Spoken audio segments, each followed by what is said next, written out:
nos vamos ahora a Bolivia. Siguen las manifestaciones, ya se los veníamos informando desde hace días, más de 20 días de protestas y de bloqueos en específicamente el Alto y La Paz por la crisis económica. Ayer el Congreso boliviano aprobó una ley que deroga que limitaba la capacidad que tiene el presidente para decretar un estado de excepción ante las manifestaciones, es decir, un estado de sitio. Ahora, con esta derogación, entonces, el presidente Rodrigo Paz ya tiene la opción sobre la mesa de sacar a los militares a las calles para contener estas manifestaciones, es decir, decretar un estado de excepción. Sin embargo, Rodrigo Paz se ha resistido a sacar a los militares a las calles. Hoy habló y nuevamente criticó a la figura de Evo Morales, quienes algunos apuntan que está llamando a estas manifestaciones. El mejor año de Evo Morales, con gas, minería y productos de la agroindustria, 14.000 millones de exportaciones. Creo que fue en 2013. Fue su mejor año. Con gas, vendiéndole tope gas a la Argentina, tope gas a Brasil. Más la minería, que fue un buen año de precios, más agroindustria. 14.000. Estos 25 días de paros nos están costando cerca de 600 millones de dólares, especialmente para La Paz y el Alto. Es peor que el COVID lo que le están haciendo, es un golpe muy duro. Bueno, complejo momento para Rodrigo Paz, que lleva 6 meses en el gobierno de Bolivia, tema que también vamos a analizar en Conexión Global Prime con Raúl Sor. Vamos a terminar con estas imágenes de un rescate que se registró en una cueva en Laos. Encontraron a 5 personas con vida que estaban atrapadas desde hace una semana en una cueva por las fuertes lluvias y los deslizamientos de tierra. Estas personas entraron a esta cueva buscando yacimientos de oro y fauna silvestre, y cuando quisieron salir no pudieron porque la entrada quedó bloqueada. Una semana después finalmente los logran encontrar a salvo. Sin embargo, hay 2 que continúan desaparecidos. De todas maneras, es un momento extraordinario entonces cuando por fin dan con ellos, con estas 5 personas con vida. Hoy Donald Trump tuvo su consejo de gabinete y se tiende entonces a televisar los primeros momentos de este consejo de gabinete. Ahí, por supuesto, se le preguntó respecto de este acuerdo con Irán, que hasta ahora entonces todavía no hay nada concreto. En un momento los medios iraníes hablaron de un marco de entendimiento. La Casa Blanca dijo que ese texto no era así. Hasta ahora entonces no hay ningún acuerdo para poder terminar, por lo menos por ahora, con este conflicto. Y ahí Donald Trump entonces dice que no va a sentirse o no va a dejar que Irán lo presione para lograr un acuerdo. Dijo además que no le importan las elecciones de mitad de mandato.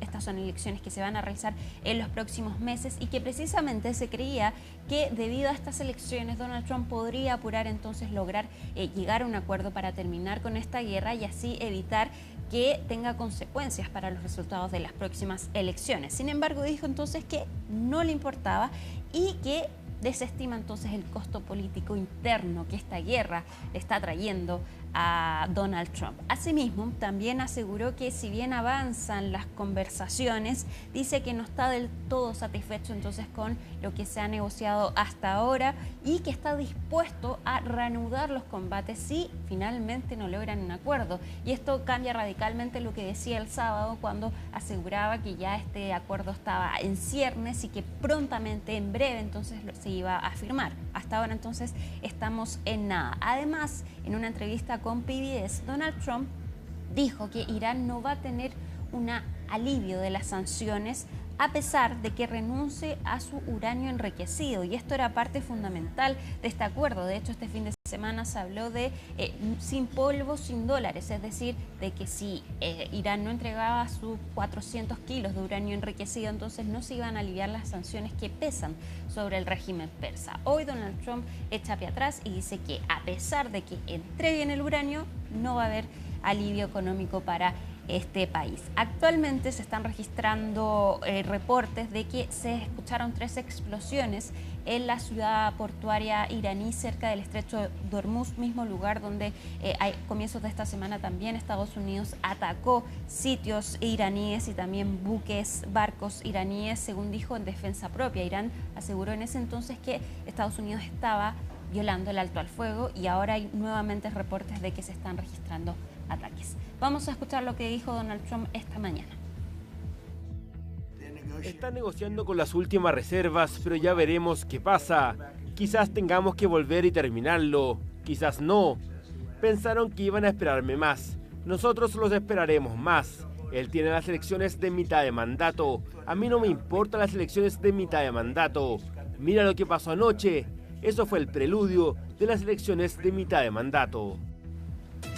Bueno, efectivamente ayer hubo buenos resultados en una primaria para los republicanos, entonces por eso al parecer se ve confiado Donald Trump.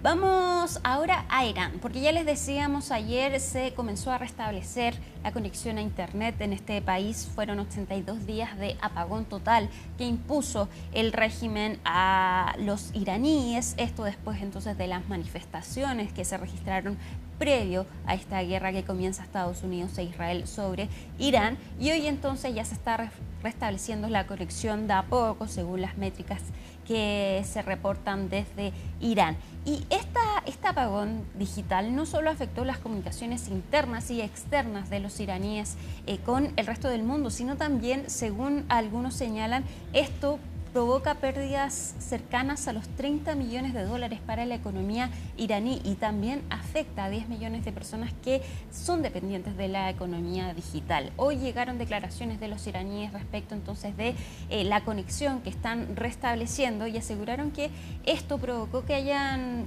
regresado 10 años atrás, que esto afectó enormemente su economía. Muchos de ellos trabajan en plataformas digitales y también dijeron que por otra parte muchos no se habían podido comunicar con sus familiares fuera de Irán. Escuchemos lo que dijeron algunos jóvenes iraníes entonces tras el restablecimiento parcial del internet en este país. El contacto con la familia de mi mamá se cortó por completo porque no estaban en Irán y no podían saber cómo estábamos. Estaban genuinamente preocupados por nosotros.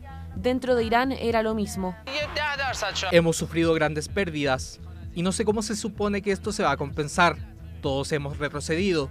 Puedo decirles que en estos 4 meses quizás hayamos retrocedido 10 años. Bueno, este tema lo vamos a analizar en Conexión Global Prime a las 10 de la noche, en qué están las negociaciones entre Estados Unidos e Irán y en qué posición entonces están ambos países a 3 meses de esta guerra.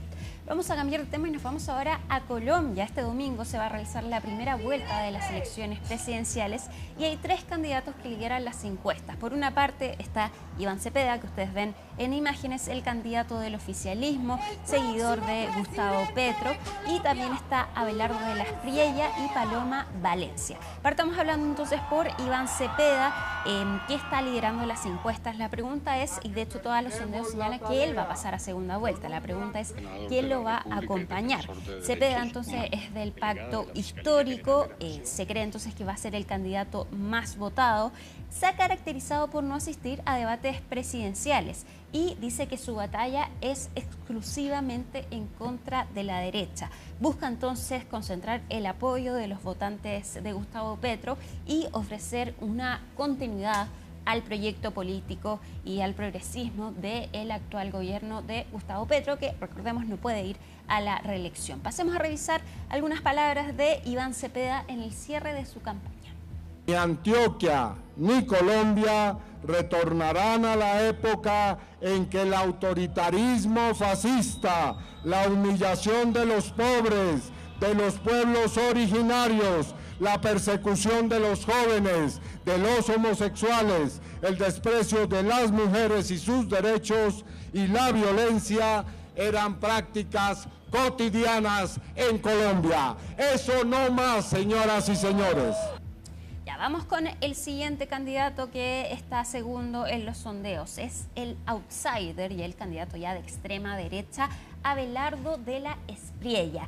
Dicen, y de hecho también cuando yo lo vi, hay un parecido importante físico con Nayib Bukele, pero no es... Cultiva el estilo. cultiva el estilo. Pero no es solo un parecido superficial, sino que efectivamente De la Espriella ha construido su campaña en base al modelo de Nayib Bukele, con propuestas de mano dura contra la delincuencia. Él se lanzó como independiente, pero cuenta con el respaldo de grupos políticos importantes y por eso es el candidato de la extrema derecha. Le critican su falta de experiencia, él es abogado y también él fue abogado de figuras polémicas, por ejemplo de Alex Saab, que es el llamado testafero de Nicolás Maduro y que de hecho fue detenido hace poco y trasladado hacia Estados Unidos. Pasemos a revisar algunas de las declaraciones de Abelardo de la Espriella. En mi gobierno no va a haber procesos de paz. La experiencia empírica nos ha enseñado que los procesos de paz en Colombia han salido mal. Por tanto, lo que corresponde es aplicar la Pax Romana, aquella que se logra con la fuerza de las armas y las leyes de la República. Bandido que no se someta será dado de baja, como corresponde en derecho. Y si se somete, tendrá que ser encarcelado en una cárcel de verdad. No en estas universidades del crimen que tiene Colombia, en donde hacen lo que les da la gana y desde donde sale el 75% de las extorsiones de Colombia. La tercera candidata que está liderando las encuestas y se cree que podría pasar a segunda vuelta es Paloma Valencia. Ella es la candidata del centro, es la apuesta de Álvaro Uribe y la pregunta está entre si pasa Valencia o De la Espriella a segunda vuelta con Cepeda. Paloma Valencia entonces pretende convencer al centro y seducir también a quienes se han apartado de la opción política de Gustavo Petro. Hay algunos que señalan que ella podría ser fuerte porque quienes no votarían por Gustavo Petro tampoco les convence a una figura tan extrema como Abelardo de la Espriella. Ella es senadora desde 2014 y además es nieta de Guillermo León Valencia, quien fue presidente entre el 62 y el 66. A Paloma Valencia, eso sí, le critican posiciones en contra de los indígenas y también posturas conservadoras, poco afines a los derechos de las minorías. Pasemos a escuchar parte de las declaraciones de Paloma Valencia, quien también realizó su cierre de campaña.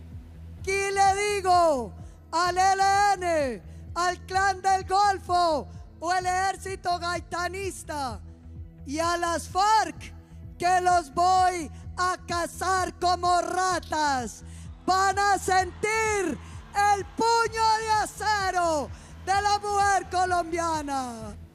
Y ahí tenemos entonces los tres candidatos favoritos para las elecciones en Colombia. Este domingo probablemente va a haber segunda vuelta y hay que ver entonces a quién se enfrentaría el candidato del oficialismo, Cepeda, y Iván Cepeda, y a quién se enfrentaría. Entonces se dice que la segunda vuelta ya es algo más complejo porque ambos candidatos, si se suman los votos de extrema derecha y de centro, podrían entonces vencer a un candidato del oficialismo. Pero vamos a estar pendientes a lo que ocurra este domingo en Colombia.